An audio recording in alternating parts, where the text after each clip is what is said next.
Mai sauraro barkanmu da wannan lokaci ga kuma takaitattun labaran daga nan Global Hausa tare da ni Amina Salisu Muazu.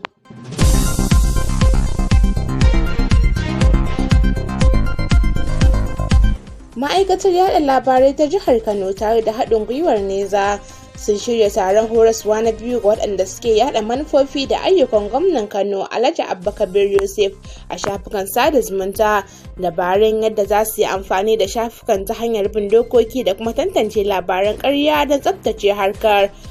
Kwamishinan yaɗa labarai na jihar Kano, Comrade Ibrahim Abdullahi Wayya, ya bayyana cewa sun gayyaci ƙwararru don horar da matasan da suka gayyata yadda za su kaucewa cin mutuncin mutane a shafukan sada zumunta. A nan kuma wani ɗan daba da ƙwacen waya haji da satar babura a cikin shigar mata ya shiga hannu a unguwar Ɗorayi da ke jihar Kano. An kama matashin mai suna Abdullahi wanda aka fi sani da Audu Manye ne bayan tsawon shekaru ana zargin sa da tunzura faɗan 'yan daba, fashi da makami da ƙwacen wayoyi da satar babura a yankin.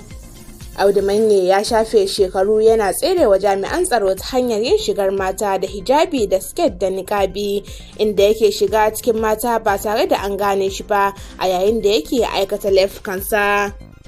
Sai dai a ranar Laraba dubinsa ta cika, inda haɗin gwiwar ƙungiyar gamayyar matasan Kano tare da kwamitin tsaro na al'ummar Ɗorayi suka yi nasarar dutsa shi tare da kama shi. Daga ƙetare kuma Firaministan Fanal Donald Tusk ya mayar da martani kan buƙatar ta yin tattaunawa kai tsaye da Ukraine da Putin dai. Tusk yana cikin shugabannin Turai da suka kai ziyarar Kyiv a ranar Asabar don ganawa da shugaba Zelensky. A wasu sanarwar da ya wallafa a shafinsa na X, Firaministan na Poland ya sake nanatawa cewa suna son Rasha ta amince da yarjejeniyar tsagaita wuta ta tsawon kwanaki 30.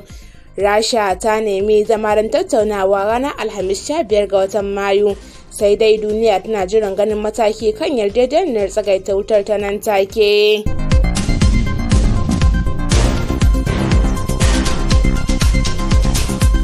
Mai sauraro da haka ne takaitattun labaran na wannan lokaci ya kammala. A madadin sashen labarai da al'amuran yau da kullum na Global Hausa, sai editan da ta tattara labaran Fatima Adamu Aliyu, ni kuma Amina Salisu da na karanta nake fatan mu kasance lafiya.